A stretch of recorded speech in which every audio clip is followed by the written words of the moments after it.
Hi there, my name's Vince from mymatevince.com, and in this video today I'm going to show you the main features of a PlayStation Vita and how to check if they're working or not. So this is going to be relevant if you're going out and buying a second-hand PlayStation Vita and you might be worried thinking, well, how do I know if the microphone's going to work or if the motion controls are working? Well, by following the steps in this video you will be more knowledgeable, and then you can check these things yourself, and then you will know when you go into that second-hand shop whether or not the £80 PlayStation Vita is worth £80 or not, or whether you're going to have to spend money on it fixing certain parts. So let's have a look, see what we've got here. So we've got a charger, we've got the PlayStation Vita, we've also got a memory card, you will need one of these, and we've got a game as well to check, see if the game card slot is working, and also to check if the certain buttons and stuff are working. This version here is the first version that came out, so it's got the OLED screen, also known as the PS Vita Fat. There is one that came out afterwards, which is the PS Vita Slim, but the same guide will apply to both of them. As to which one you get, you need to do your own research. Personally, I prefer the first one because the screen has nicer colours. Other people prefer the Slim because it's lighter weight and also the battery lasts longer. So what we need to do is we just need to give a visual inspection around the place. So get yourself a tissue and give the screen a good clean and see how many scratches there are on it, because if there's scratches everywhere, that might put you off straight away. Now bearing in mind, they're going to show up a lot more when it's off than when it's on. So if you want to check the screen, turn it off and then you can have a good look. I mean, right now you can see that there's a big scratch here and you might not be able to live with that. For me, when I've got the screen on, I don't even notice it, so it's fine.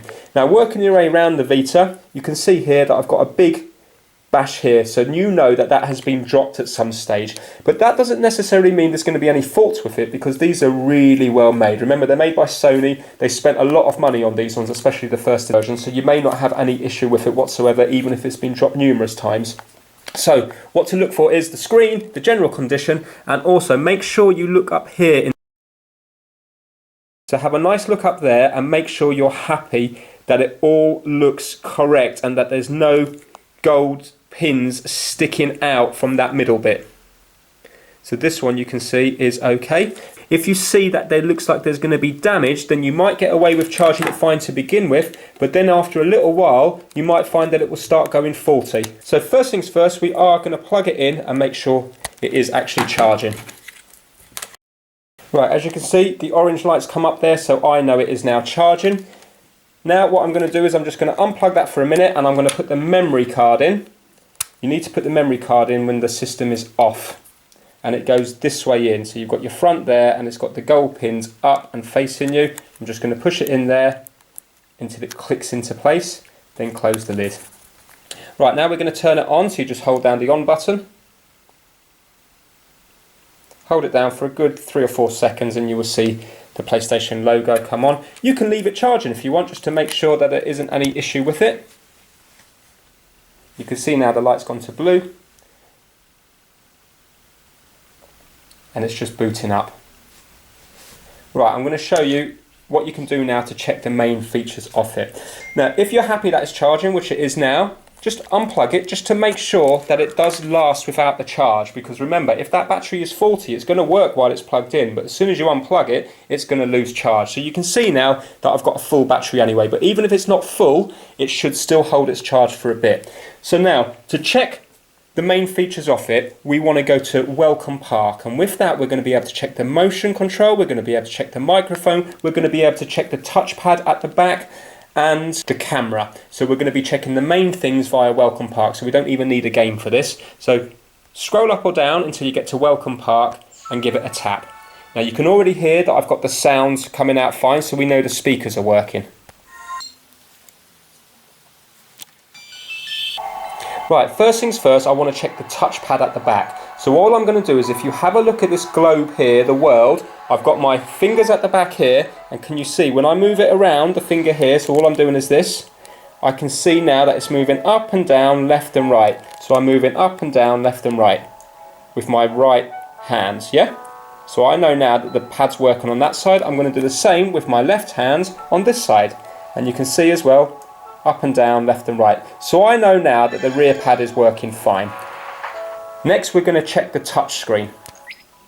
So you can already gather that the touchscreen is working fine because we've already got this far into it. So now I'm just going to touch the numbers in order.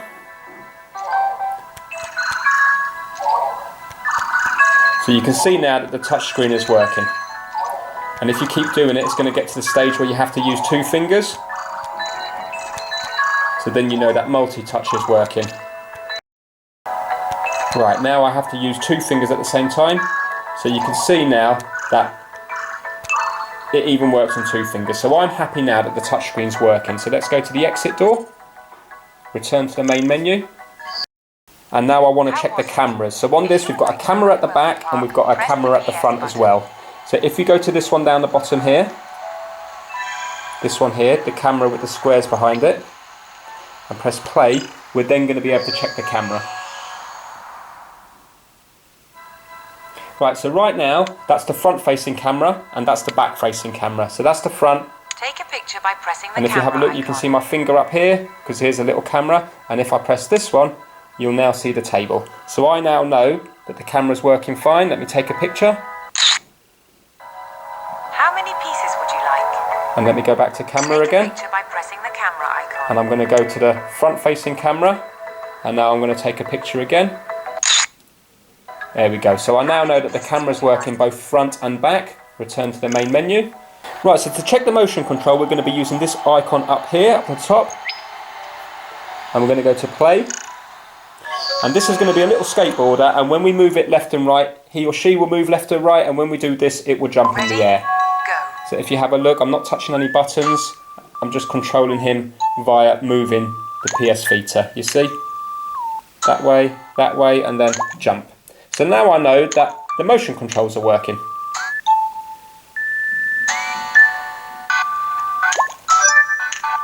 Yeah. Press that one to go back.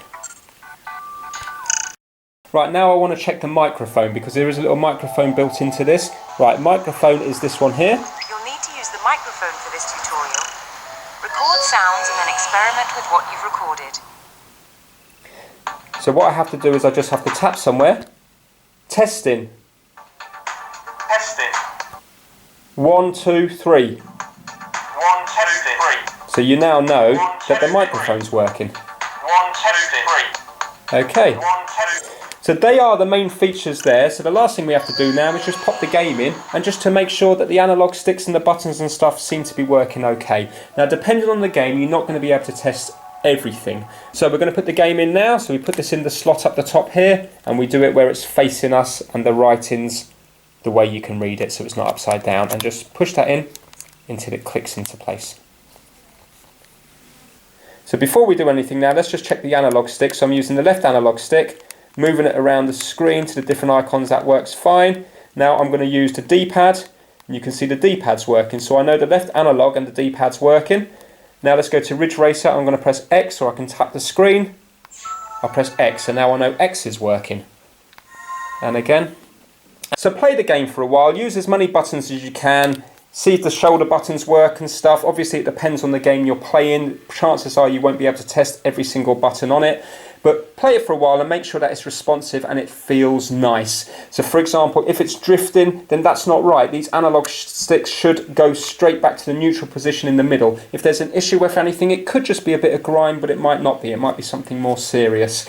Then when you're done with it, you press the PlayStation button. That will bring you back to the home screen. You can swipe down there and you're back home again. You now know that the PlayStation button's working as well. To check the Wi-Fi of the PS Vita, you just need to find where it says Settings, Start, and you need to go to where it says Network, and you need to go to where it says Wi-Fi Settings, and then it will say Searching, and hopefully it should pick up the Wi-Fi networks that it can find. If you were in the middle of nowhere and it can't find anything and you still want to check to see if the Wi-Fi is working, then what you can do is, if you've got your mobile phone with you, you can turn on the hotspot on your mobile phone. And then hopefully, as you see there, it will come up with your mobile phone. So this is a Vodafone, so it says VFD 900. Then obviously if you're buying this in a shop, it's going to be very hard to actually test out the Wi-Fi to see if it is downloading and uploading as good as it should do. But at least you know by doing this that it is definitely working and it's picking up networks. So hopefully by watching the things in this video, you will now be able to make a more informed decision on whether or not to buy the particular PlayStation Vita that you're looking at, because these are not rare.